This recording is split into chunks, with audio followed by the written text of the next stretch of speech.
Now I request Honorable Chief Minister and also Honorable Education Minister to deliver his address with all the details, what is going in his mind to bring in the top quality engineering education in the state. Thank you very much.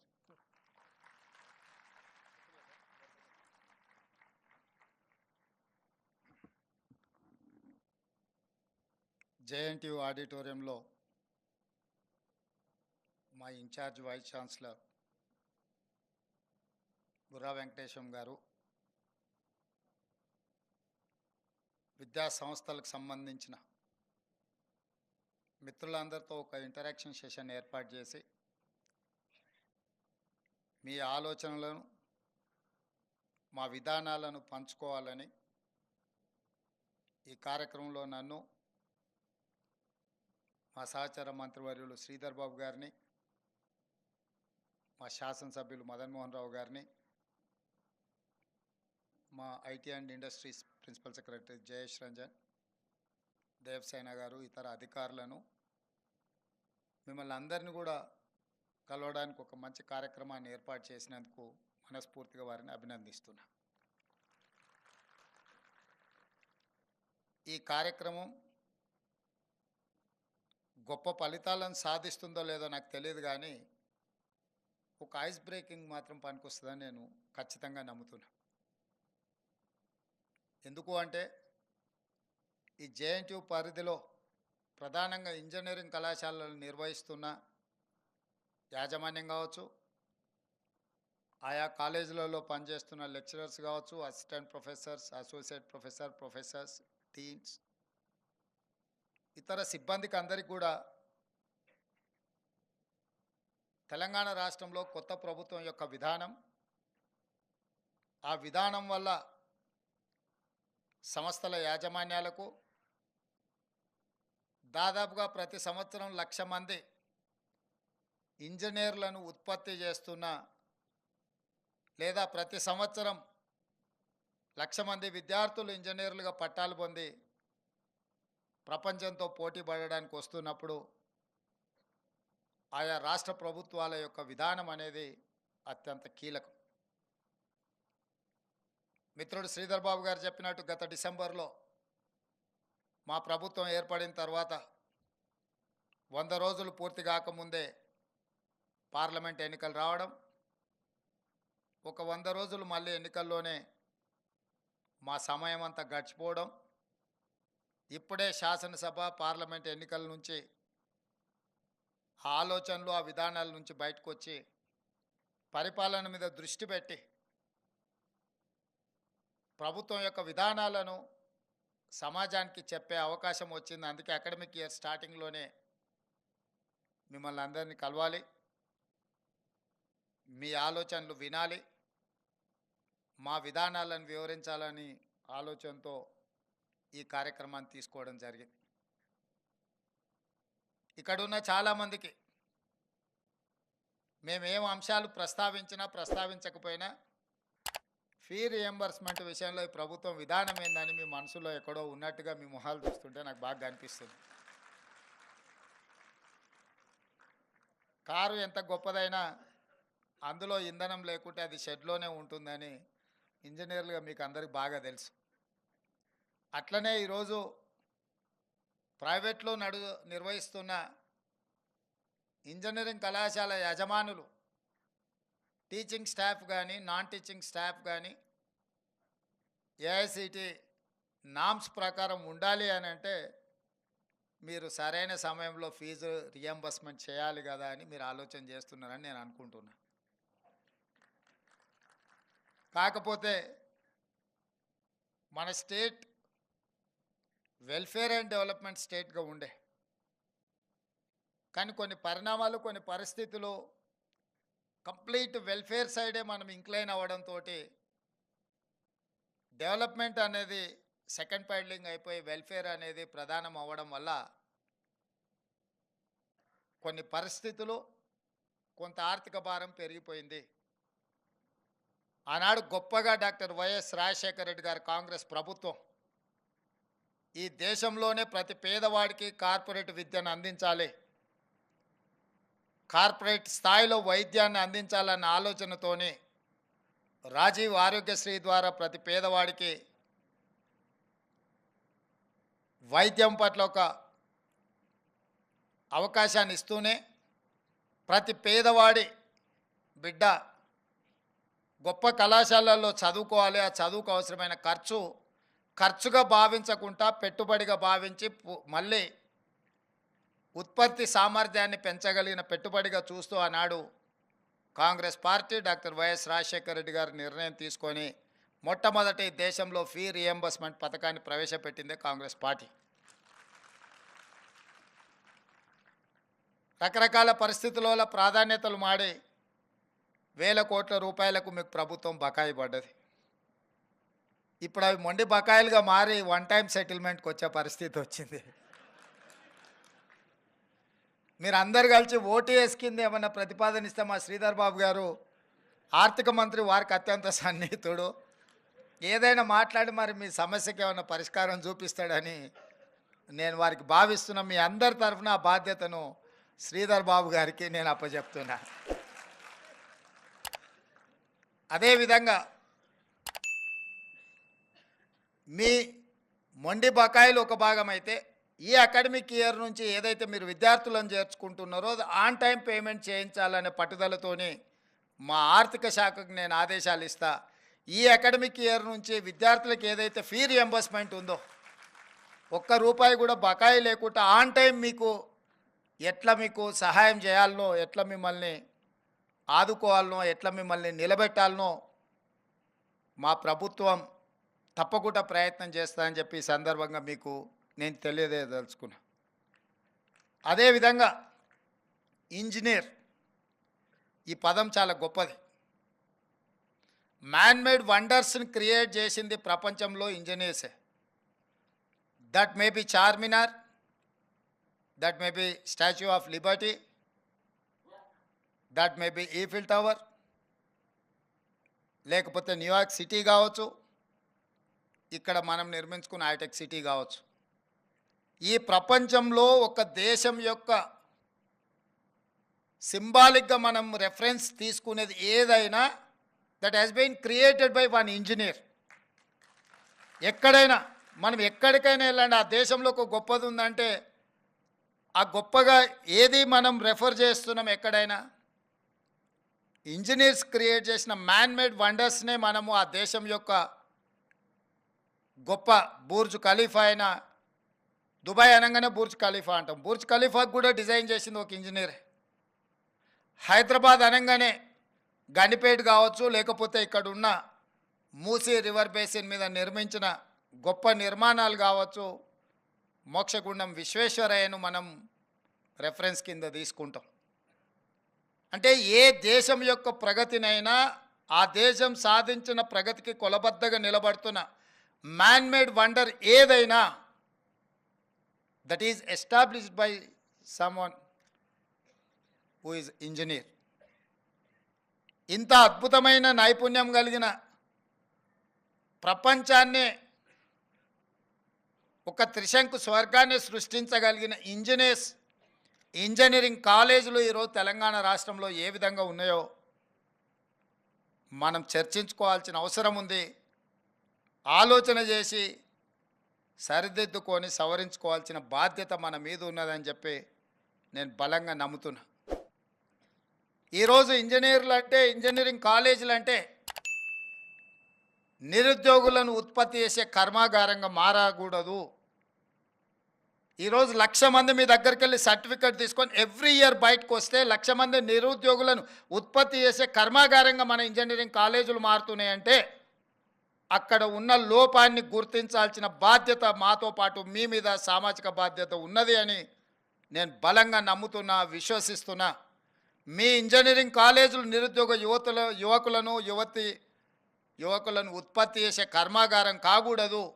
ఉద్యోగ ఉపాధి అవకాశాలు కల్పించే దేశ భవిష్యత్తును నిర్మించగలిగిన గొప్ప సంస్థలుగా మీ engineering కాలేజీలు ఉండాలి అని చెప్పి మా ప్రభుత్వం కోరుకుంటుంది. ఆ దిశగా మీకు కావాల్సిన సహకారాన్ని అందించడానికి మా ప్రభుత్వం సిద్ధంగా ఉన్నదని చెప్పి నేను ఈ సందర్భంగా తెలియజేస్తున్నా.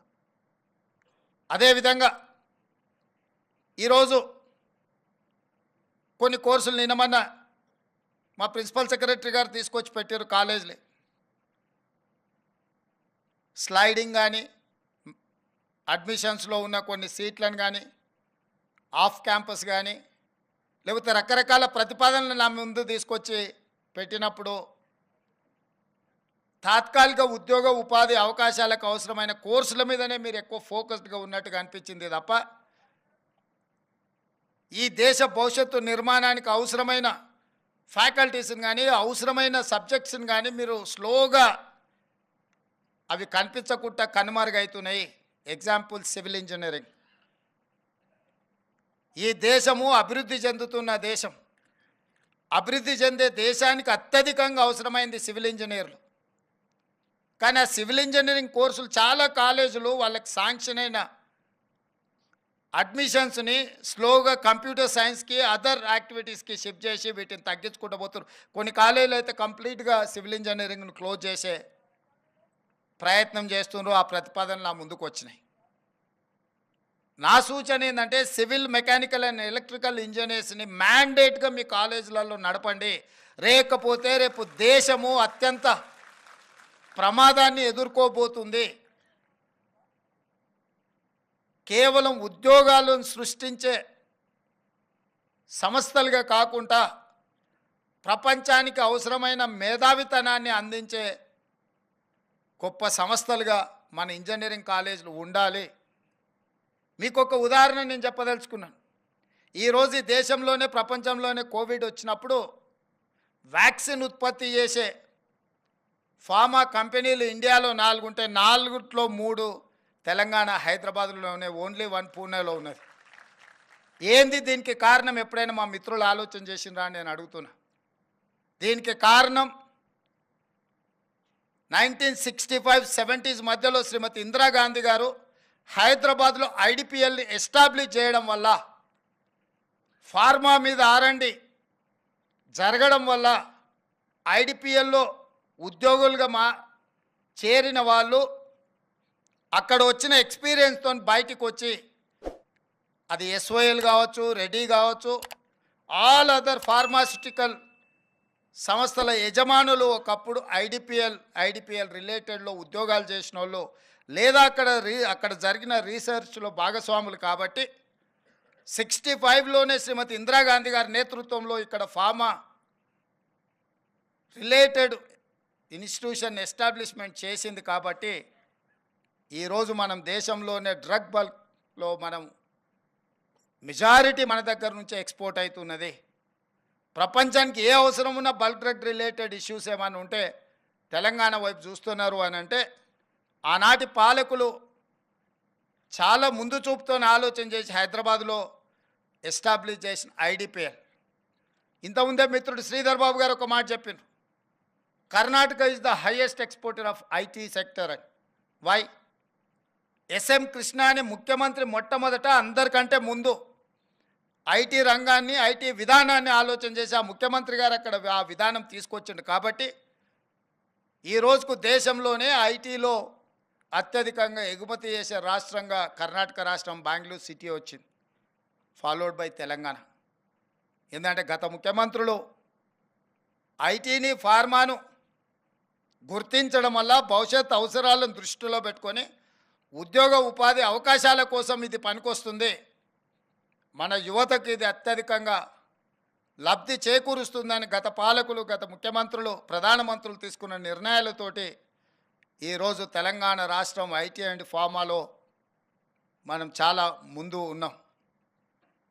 ఒక స్టడీ ప్రకారం ప్రపంచంలో ప్రతి 10 మంది ఐటీ నిపుణులల్లా 4 భారతీయులు అయితే ప్రతి 4లో ఒకడు తెలుగువాడు. అంటే ప్రపంచంలో 10 మంది ఐటీ నిపుణులు ఎత్తుకుంటే 10 మందిలో ఒకడు తెలుగువాడు అని అంటే, ఇక్కడి నుంచి మన కాలేజీలో మీరందరూ మీ విద్యార్థులను తయారు చేసి ప్రపంచానికి ఇచ్చిండ్రు. కాబట్టి సత్యనాదన్లలో ఈరోజు ప్రపంచంలో పెద్ద కంపెనీలకు, మల్టీనేషనల్ కంపెనీల సీఈఓలుగా మారినారు. రాబోయే 20 సంవత్సరాలలో any multinational company, you take it any company, ఆ కంపెనీల సీఈఓలు మన దేశం వాళ్ళు. సుందర్ పిచయ్య కావచ్చు, ఎవరైనా కావచ్చు, మీరు చూడండి, మన దేశంలోనో మన ప్రాంతంలోనో మన దగ్గర చదువుకున్న వాళ్ళే. మరి ఈ దిశగా ప్రపంచం అందరూ ఆశ్చర్యపోయే విధంగా ఐటీ నిపుణులను కానీ ఇతర నిపుణులను ఉత్పత్తి లేదా తయారు చేసే మనము భవిష్యత్తు యొక్క ఆలోచనలను అవసరాలను దృష్టిలో పెట్టుకొని ఈరోజే మనకు స్వతంత్రం వస్తే ఈరోజే ప్రపంచానికి అవసరమైన ప్రణాళికలు మనం సిద్ధం చేసుకుంటే, ఈరోజే మనం ఒక న్యూ యాక్షన్ ప్లాన్ రెడీ చేసుకుంటే ఏం చేసుకోవాలనో ఆ విధంగా ఆలోచన చేసుకొని మన సిలబస్ నుంచి చాలా వరకు మనం చెప్తున్న చదువుకి మార్కెట్లో అవసరాలకి అసలు ఎక్కడ పొంతం లేదు. నిన్న మొన్న మా ప్రభుత్వం ఒక బోల్డ్ డెసిషన్ తీసుకున్నది. తెలంగాణ రాష్ట్రంలో 65 ఐటీఐలు ఉన్నాయి, ఇండస్ట్రియల్ ట్రైనింగ్ ఇన్స్టిట్యూట్స్. 20 సంవత్సరాలు 30 సంవత్సరాల క్రితం ఎప్పుడో వాళ్ళకి ఏదో సిలబస్ తయారు చేస్తే ఇప్పటికి అదే చదువుకుంటున్నారు. చదువుకొని బయటకు వస్తే అసలు ఈ ప్రపంచంలో అట్లాంటి అవసరమే లేని పరిస్థితి ఉంది. చదువుకొని సర్టిఫికేట్ తీసుకొని అది ఐటీఐ కావచ్చు, పాలిటెక్నిక్ కావచ్చు, ఇంజనీరింగ్లో కూడా ఈరోజు మనం నేర్పిస్తున్న మనం చెప్తున్న చదువుకి బయట వాళ్ళు పోటీ పడే ప్రపంచానికి దేర్ ఇస్ అన్ గ్యాప్. అందుకే ఆలోచన చేసి ఈ ఐటీఐలను టాటా సన్ కన్సల్టెన్సీ వాళ్ళతోని మాట్లాడి, టాటా సంస్థలతోని వాళ్ళ సిఎస్ఆర్ ఫండ్స్ని వాళ్ళతో మాట్లాడి ఐటీఐలను అన్నిటిని కూడా 65ను ఏటీసీ అడ్వాన్స్డ్ టెక్నాలజీ సెంటర్స్ కింద మార్చి ఈరోజు 2400 కోట్ల రూపాయలతోటి 86% from Tata, only 14% from Telangana government matching grant ఇచ్చి ఈరోజు 65 ఐటీఐలను అడ్వాన్స్డ్ టెక్నాలజీ సెంటర్లుగా మన పైలట్ ప్రాజెక్ట్ కింద మల్లెపల్లిలో పెడితేనే అక్కడికి వెళ్తే ఐ వాజ్ వండర్. రోబోస్ పెట్టిండ్రు అక్కడ, different printing technology, different technology, machinery ఎట్లుంది అని అంటే అసలు నేను ఎప్పుడు చూడలే అట్లాంటి అద్భుతమైన ఎక్విప్మెంట్ని, ట్రైనింగ్ ఇన్స్ట్రక్టర్స్ని, మొత్తం వ్యవస్థను టాటా వాళ్ళు అక్కడ ఎస్టాబ్లిష్మెంట్ చేసి చూపించారు. ప్రతి ఐటీఐలో వాటన్నిటిని కూడా పెట్టబోతున్నాము. అత్యంత ఆధునిక యంత్రాంగం మీద విధానాలను, కంప్యూటరైజ్డ్ సిస్టమ్ని ఎస్టాబ్లిష్ చేసి ఐటీఐలలో చేరే వాళ్ళకి వాళ్ళు ట్రైనింగ్ ఇచ్చి పంపించే ఒక విధానాన్ని తీసుకుని ఒక చిన్న ఐడియా టాటా వాళ్ళతో మాట్లాడి వాళ్ళ సిఎస్ఆర్ ఫండ్స్ నుంచి పెట్టుబడి పెట్టించి నేను డావోస్ పోయినప్పుడు ఆ టాటా సన్స్ చంద్రశేఖరన్ కలిస్తే వారితో మాట్లాడిన సందర్భంగా సమాజంలో ఉన్న సమస్య మీద మాట్లాడినప్పుడు ఇది ఒక ఆలోచన వచ్చి ఆ టాటా వాళ్ళతో టైఅప్ చేస్తే ఈరోజు చాలామంది నిరుద్యోగులు మిడిల్ ఈస్ట్ కంట్రీలకు పోయే వాళ్ళకు, పర్టికులర్ ఉత్తర తెలంగాణ జగిత్యాల, కోరుట్ల, కరీంనగర్ ఈ ప్రాంతం నుంచి మిడిల్ ఈస్ట్ కంట్రీస్కి వెళ్ళి ఉద్యోగాలకు అక్కడ పోయి బాండెడ్ లేబర్గా మారిపోతున్నారు. ఈరోజు మన దగ్గర కూడా కన్స్ట్రక్షన్ సైడ్ నేను చూస్తున్నా, కన్స్ట్రక్షన్లో వర్క్ చేసే లేబర్ కావచ్చు, కన్స్ట్రక్షన్ సైడ్లో ఉండే టెక్నీషియన్స్ కావచ్చు, మన వాళ్ళు ఎవ్వరు లేరు. బీహార్ నుంచి వచ్చిన వాళ్ళు, ఒడిశా నుంచి వచ్చిన వాళ్ళు, లేదా బెంగాల్ నుంచి వచ్చిన వాళ్ళు కనిపిస్తుండ్రు. పోని మన దగ్గర నిరుద్యోగ సమస్య లేదా అంటే తెలంగాణ పబ్లిక్ సర్వీస్ కమిషన్లో నమోదు చేసుకున్న వాళ్ళు 30 లక్షల మంది ఉన్నారు, నమోదు చేయకుండా ఉన్న వాళ్ళు ఇంకొక 30 లక్షల మంది ఉన్నారు. 60 లక్షల మంది నిరుద్యోగులు ఉన్న తెలంగాణ రాష్ట్రంలో ఇక్కడ ఉపాధి అవకాశాలు పక్క రాష్ట్రాల నుంచి వచ్చి పొందుతున్నారంటే ఎక్కడో ఒక గ్యాప్ ఉంది. ఆ గ్యాప్ ఏందనేది ఈరోజు ఇక్కడ కూర్చున్న మీరందరూ మనమందరం ఆలోచన చేయాలి. ఆ గ్యాప్ని మనం ఫిలప్ చేయకపోతే భవిష్యత్ తరాలకు అన్యాయం జరుగుతుంది. తెలంగాణ రాష్ట్రంలో ఉన్న యువత నిర్వీర్యం అవుతారు. అందుకే ఈరోజు మీ అందరికీ నా విజ్ఞప్తి ఒకటే. ఇప్పుడు గ్లోబల్ సమ్మిట్ ఆర్టిఫిషియల్ ఇంటెలిజెన్స్ మీద మనం మాట్లాడుకున్నాం. నేనేం పెద్ద ఇంజనీర్ని కాదు, పెద్ద మేధావిని కాదు. కాకపోతే భవిష్యత్ అవసరాల గురించి మేధావులు చెప్పినప్పుడు విన్న దాంట్లో ఒక లాజిక్ని కనెక్ట్ అయితే ఆ లాజిక్తోని మనం ముందుకు వెళ్ళడానికి పొలిటికల్ ఎగ్జిక్యూటివ్ డెసిషన్ తీసుకోవడమే మా బాధ్యత. ఈరోజు ఫామ్ అయిన ఐటీ తర్వాత ఆర్టిఫిషియల్ ఇంటెలిజెన్స్ అనేది దేశాన్ని, ప్రపంచాన్ని నడిపించబోతుంది. ఆ అవసరాలను గుర్తించి ఇండియాలో లీడ్ పార్ట్నర్గా ఆర్టిఫిషియల్ ఇంటెలిజెన్స్లో తెలంగాణ రాష్ట్రం ఉండాలన్న ఆలోచనతోని మీ దగ్గర చదువుకుంటున్న విద్యార్థులను ఆర్టిఫిషియల్ ఇంటెలిజెన్స్ వైపు మీరు వాళ్ళకి ఆ కోర్సులు కావాల్సిన విధానాన్ని మీరు తీసుకొని ముందుకు రండి. దానికి సంబంధించి మా ప్రభుత్వం ఒక స్పష్టమైన విధానంతో మిమ్మల్ని ప్రోత్సహించడానికి సిద్ధంగా ఉన్నదని చెప్పి నేను చెప్పదలుచుకున్నాను. అదేవిధంగా skilled or semi skilled labour కూడా మన దగ్గర లేరు. ఇంజనీరింగ్ చదువుకొని బయటకు వస్తే పట్టా ఉంటుంది కానీ పనితనంలో చాలా బాధాకరంగా పరిస్థితులు ఉన్నాయి. అందుకే ఈరోజు మా ప్రభుత్వం ఆలోచన చేసి ఎస్కీలో మనము స్కిల్ డెవలప్మెంట్ యూనివర్సిటీని ఒక కొత్త యూనివర్సిటీని ఇంట్రడ్యూస్ చేసి తొందరలోనే ఆ యూనివర్సిటీని మనం స్టార్ట్ చేస్తున్నాం. Already government has initiated that process like ISB. ప్రభుత్వం ఏదో నిధులు ఇచ్చి ప్రభుత్వమే సిలబస్ను డిసైడ్ చేస్తే ప్రభుత్వంలో ఆ సిలబస్ ఏది కావాలని మా దగ్గరకు వచ్చి అది అప్రూవల్ మళ్ళీ కిందికి పోయే వరకు 4 ఏళ్ళు అయింది. 4 ఏళ్లలో మేము అప్రూవల్ ఇచ్చిన సిలబస్ అవుట్డేటెడ్ అయిపోతే దాని గురించి మాట్లాడే వాళ్ళు కూడా ఉండరు. అందుకే కరికులం నుంచి ప్రతిదీ ఐఎస్బికి ఒక మేనేజ్మెంట్ ఎట్లయితే ఉందో దాని అవసరాలను బట్టి ప్రపంచంతో పోటీ పడే విధంగా వాళ్ళు ఎట్లా నిర్వహించుకోవడానికి ఇచ్చినామో అటానమస్గా skill university skill development university కూడా అట్లా అటానమస్ స్టేటస్ ఇచ్చి ప్రతిదీ వాళ్ళే నిర్వహించుకునే విధంగా ఏర్పాటు చేయాలి అని చెప్పి ఈరోజు మేము నిర్ణయం తీసుకున్నాము.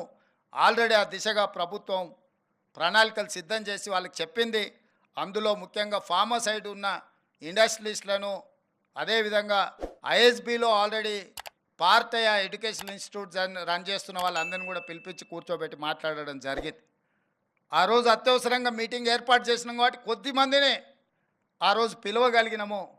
అందుకే ఈరోజు స్కిల్ డెవలప్మెంట్ యూనివర్సిటీలో ప్రభుత్వం ఏమైతే చేయాలనుకుంటుందో మీ వైపు నుంచి ఎవరైనా సహకరించే వాళ్ళు ఉంటే డెఫినెట్గా మా principal secretary education Burra Venkatesham గారిని మీరు ఒకసారి కలవండి. మీ వైపు నుంచి ఏమైనా ఇన్పుట్ ఉన్నా దానికి ఒక కార్పస్ ఫండ్ క్రియేట్ చేయాలనుకుంటున్న నెక్స్ట్ స్టూడెంట్స్కి ఫండ్స్ కేసీటీ ఉండొద్దు ఎస్టాబ్లిష్మెంట్ కోసము వాటన్నిటికి కూడా అనుకుంటున్నాం. మీ వైపు నుంచి సహకరించగలిగిన వాళ్ళు ఎవరైనా ఉంటే లేదా మీకు తెలిసిన వాళ్ళు ఉన్నా కూడా వాళ్ళ వైపు నుంచి సపోర్ట్ ఇచ్చే విధంగా మీరందరూ ముందుకు రండి. భవిష్యత్తులో తెలంగాణ లేదా పక్క రాష్ట్రంతో పోటీ పడడం కాదు, నేను పదే పదే చెప్తున్న పక్క రాష్ట్రాలతో పోటీ పడే పరిస్థితి నుంచి ప్రపంచంతోనే పోటీ పడే విధంగా మన రాష్ట్రం ఎదగాలి. ఎదగడానికి అవసరమైన ప్రణాళికలు విధానాలు మేము తీసుకొస్తాము, అమలు చేసే బాధ్యత మీది. ఎందుకు అని అంటే మీరు అమలు చేసినప్పుడే ఆ క్వాలిటీ ఎడ్యుకేషన్ క్వాలిటీ ట్రైనింగ్ వస్తుంది. మేము పాలసీ మేకర్స్ మాత్రమే. మీకేం పాలసీ కావాలో మీరు మా దగ్గరికి పుష్ చేయండి. ఆ పాలసీని అడాప్ట్ చేసుకొని వితిన్ డేస్లో గవర్నమెంట్ వాటికి అనుమతి ఇచ్చే బాధ్యత మా ప్రభుత్వం తీసుకుంటుంది. మా ప్రభుత్వానికి భేషజాలు లేవు. మా ప్రభుత్వం ఈ రాష్ట్రంలో ఉన్న నిరుద్యోగ యువకులకు ఒక అద్భుతమైన ఉద్యోగ ఉపాధి అవకాశాలు కల్పించి ఆ నిరుద్యోగ యువకులే కొత్త ఉద్యోగాలు కల్పించే బాధ్యత పెరిగే విధంగా వాళ్ళని ప్రోత్సహించాలన్నదే మా ఆలోచన. మీకు తెలిసి తెలంగాణ ఏర్పడిన నేపథ్యం,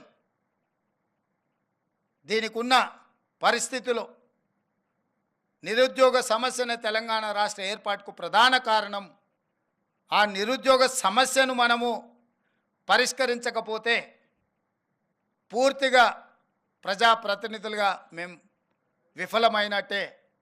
అందుకే మా ప్రభుత్వం నిరంతరం నిరుద్యోగ యువకులకు విద్యార్థులకు అవసరమైన ప్రణాళికల్ని, మీకు తెలుసు 20 సంవత్సరాల నుంచి టీచర్ కమ్యూనిటీ ప్రమోషన్స్ అని పెండింగ్ ఉండే, వందల వేల కేసులు కోర్టులలో ఉంటే వాటన్నిటిని కూడా క్లియర్ చేసి మన 19,000 మంది టీచర్లకు ప్రమోషన్స్ ఇచ్చిన ఇన్ వన్ స్ట్రోక్.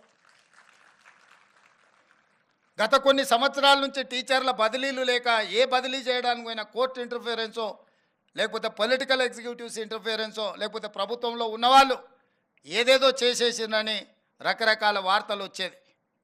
టోటల్ టీచర్స్ని అందరినీ కూడా బదిలీలు పారదర్శకంగా చేసినాం. చిన్న చర్చ కూడా జరగలేదు. గ్రూప్ 1 ఎగ్జామ్స్ 4,03,000 మంది అప్లై చేసుకొని 3 లక్షల పైన గ్రూప్ 1 ప్రిలిమ్స్ ఎగ్జామ్ మేము నిర్వహించినాం. చిన్న సమస్య రాకుండా మైన్యూట్స్లో వర్కౌట్ చేసి జేఎన్టీయూ నుంచే సపోర్ట్ తీసుకున్నాం. How you people are conducting EAMCET and other exams, we have adapted same procedure and practice. ఎందుకు అని అంటే గ్రూప్ 1 రాగానే బయోమెట్రిక్ తీసుకుంటామని చెప్పి తీసుకోకపోవడం వల్ల కోర్టు స్ట్రైక్ ఆఫ్ చేసింది. మీరు బయోమెట్రిక్ తీసుకుంటామని తీసుకోలేదు కాబట్టి మీరు ఇచ్చిన నోటిఫికేషన్కి మీరు అమలు చేసిన విధానానికి తేడా ఉంది అని. సో నోటిఫికేషన్లో ఏం ఇష్యూస్ను పొందుపరిచినామో అదే విధంగా పరీక్షలు నిర్వహించి ప్రిలిమ్స్ కంప్లీట్ చేసి ప్రిలిమ్స్ రిజల్ట్స్ ఇచ్చినాం. నోటిఫికేషన్లో 1:50 అని మేము మెన్షన్ చేసి నోటిఫికేషన్ ఇచ్చినాం. That's not our decision. The then government 2022లోనే 1:50 గ్రూప్ 1లో తీసుకోవాలని జీవో ఇచ్చి ప్రభుత్వ విధానాన్ని తీసుకున్న ఆ విధానంతోనే నోటిఫికేషన్ ఇచ్చిండ్రు. ఎగ్జామ్స్ కండక్ట్ చేసిండ్రు. ఆ ఎగ్జామ్స్లో ఏం జరిగిందో మీకు తెలుసు, నేను ఎక్కువ లోతుగా చెప్పాల్సిన అవసరం లేదు. అందుకే కోర్టుల పరీక్షలు రద్దు చేసినాయి. సేమ్ గైడ్లైన్స్లో మేము నోటిఫికేషన్ ఇచ్చి ఎగ్జామ్స్ కండక్ట్ చేసినాక కొంతమంది ఇప్పుడు 1:100 బిలో అంటున్నారు. ప్రజాప్రతినిధులుగా, ముఖ్యమంత్రిగా, మంత్రిగా నాకు శ్రీధర్ బాబు గారికి 1% కూడా నష్టం లేదు, కష్టం లేదు 1:50 బదులు 1:100 పిలవడానికి.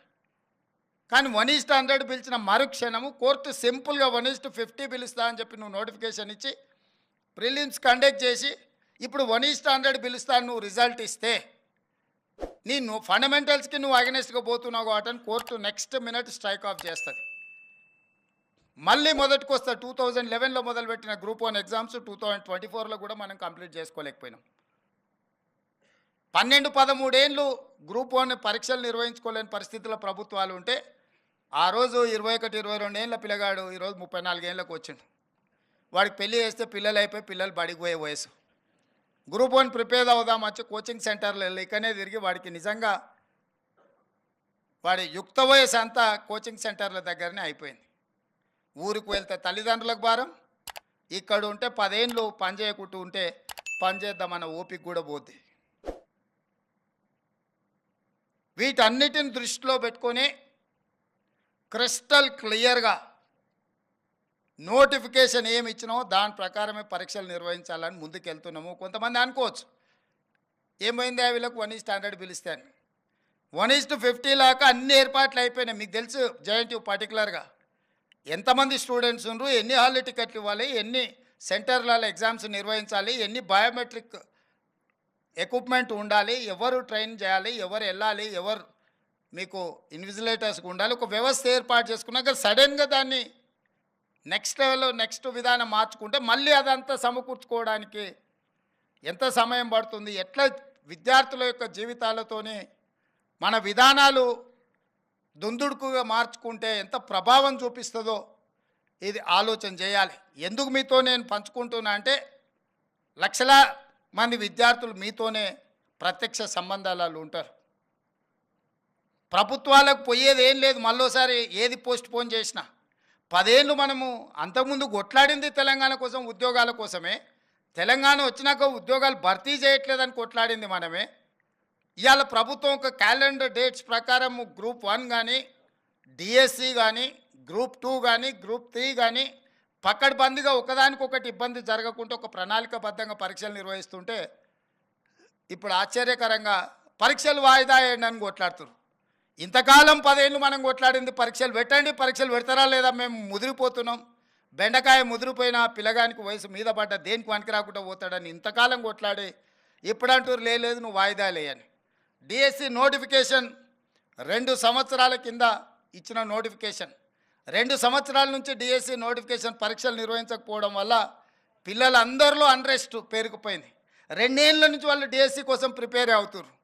ఇప్పుడు నేను డిఎస్సి ఫలానా డేట్ నాడు పెడతా అంటే లేదు మాకు చదువుకోవడానికి సమయం కాలేదు, దాన్ని కూడా కొంచెం వాయిదా వేయండి అంటారు. అరే రామ, 10 ఏళ్ళు నోటిఫికేషన్ రాలేదన్నారు, 2 ఏళ్ళ కింద డిఎస్సి నోటిఫికేషన్ వచ్చింది, 2 ఏళ్ళ నుంచి వాయిదాలు పడుతూనే వచ్చింది, ఈ 2 ఏళ్ళలో పిల్లలు చదువుకోలేదా? మళ్ళీ ఇప్పుడు వాయిదా వేస్తే అదనంగా చదువుకునేది మేమేం సిలబస్ మార్చలేదే, పరీక్ష విధానాన్ని మార్చలేదే మీరు నేర్చుకోవడానికి. అంటే కేవలం కొన్ని రాజకీయ శక్తులు, కొన్ని కోచింగ్ సెంటర్ల యజమానులు ఆన్ టైంలో పరీక్షలు అయిపోతే నష్టం జరిగేది రాజకీయ నిరుద్యోగులకు, ఎస్టాబ్లిష్ చేసుకున్న కోచింగ్ సెంటర్లకు. ఎందుకంటే ఏ పరీక్షలు ఆ పరీక్షలు అయిపోతే పిల్లలు ఈ ఉద్యోగం రాకపోతే వాడు ఇంకో దానికి వెళ్ళిపోతాడు ఆటోమేటిక్గా. ఊర్లో పోయి వ్యవసాయం చేసుకుంటాడు, ఇతర ఉద్యోగాలకు పోవాలనుకున్న వాళ్ళు ఇతర ఉద్యోగాలకు పోతారు. డిఎస్సి రాస్తే ఒకవేళ గవర్నమెంట్ టీచర్ ఉద్యోగం రాకపోతే ప్రైవేట్ స్కూల్లోనైనా జాయిన్ అవుతాడు. ఇతర బాధ్యతలు, ఇతర ఉద్యోగ ఉపాధి అవకాశాలు చూసుకుంటే నష్టపోయేది ఎవరయ్యా అంటే ఈ లక్షలాది మంది నిరుద్యోగుల ప్రాతిపదికన కోచింగ్ సెంటర్లు పెట్టుకున్న వాళ్ళకి నష్టం.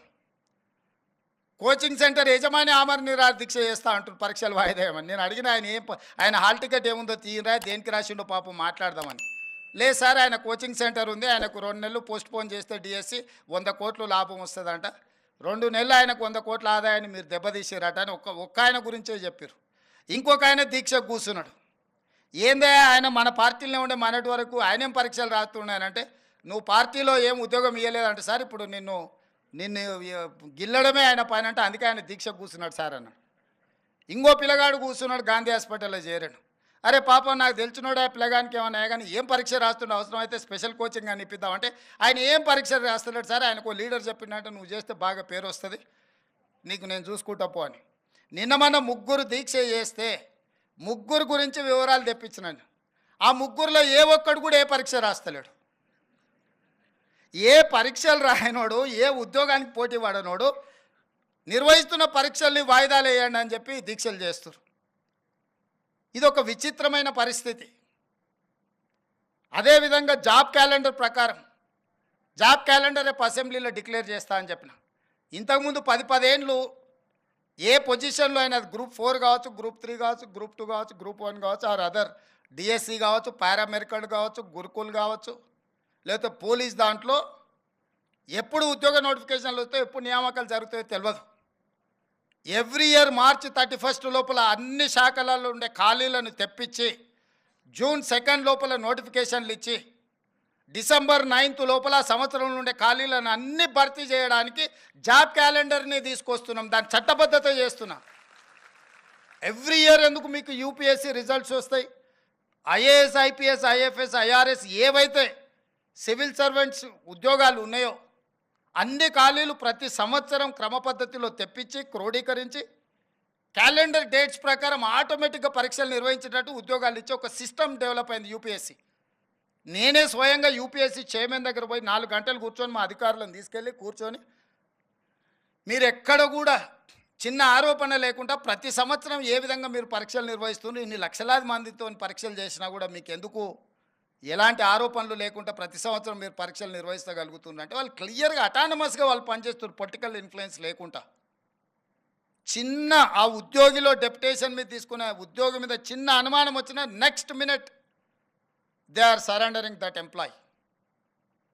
కానీ పబ్లిక్ సర్వీస్ కమిషన్లో లక్షలాది ఉద్యోగాలు ఇచ్చే పబ్లిక్ సర్వీస్ కమిషన్లో మొత్తం అవుట్సోర్సింగ్ వాళ్ళని తీసుకొచ్చి పెట్టారు. వాడికే ఉద్యోగం లేక అవుట్సోర్సింగ్ వస్తే వాడు గ్రూప్ 1 ఉద్యోగాలను నియమించే బాధ్యత వాడి కంప్యూటర్స్ మొత్తం అంతా వాడికి అప్పచెప్తే వాళ్ళు ఏం చేస్తారు, ఎట్లా చేస్తారు?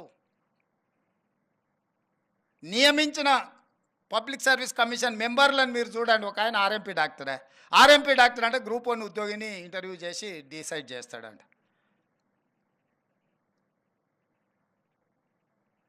అంటే ఆశ్చర్యకరమైన పరిణామాలు తెలంగాణ రాష్ట్రం వచ్చిన తర్వాత గతంలో జరిగినాయి. అందుకే స్పష్టంగా గ్రూప్ 1 ఉద్యోగిని ఒకవేళ నియమించాలంటే, సిలబస్ ఫైనల్ చేయాలంటే, లేదంటే ప్రొఫెసర్స్తో మాటని క్వశ్చన్ బ్యాంకింగ్ రెడీ చేయాలంటే ఆ పని చేసేవాడు అంతకంటే కొంచెం పై చదువు ఉన్నోడు, జ్ఞానం ఉన్నోడు, అవగాహన ఉన్నోడు అందులో ఉండాలన్నది నా ఆలోచన.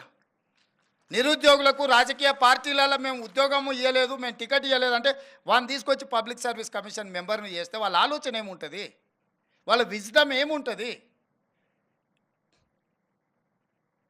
నాకేం పని లేదా, నాకు ఒక ఆయన ఉద్యోగం కనిపిస్తే నేను కూడా నాకు తెలిసిన ఏం పని లేనోనికి ఇంకో ఉద్యోగం ఇద్దామనుకుంటా.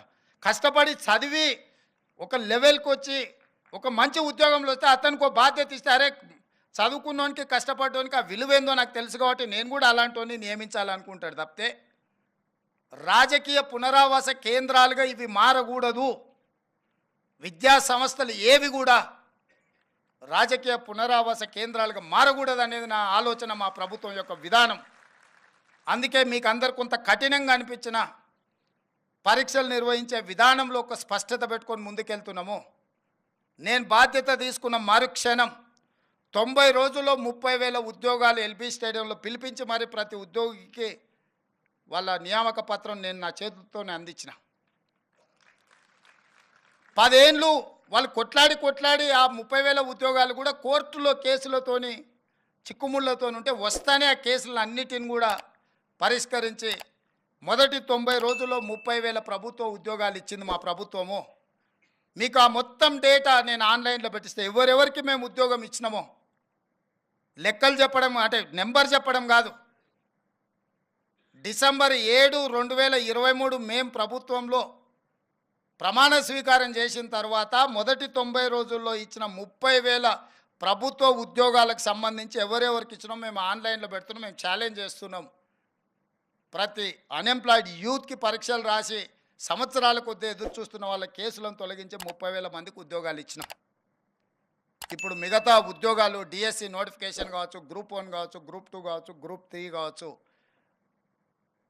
ఈ ఇయర్ ఎండ్ లోపల వాళ్ళ అన్ని పరీక్షలు నిర్వహించి వాళ్ళ నియామకాలు పూర్తి చేయాలని ఒక ఆలోచనతోని మేము ముందుకెళ్తున్నాము.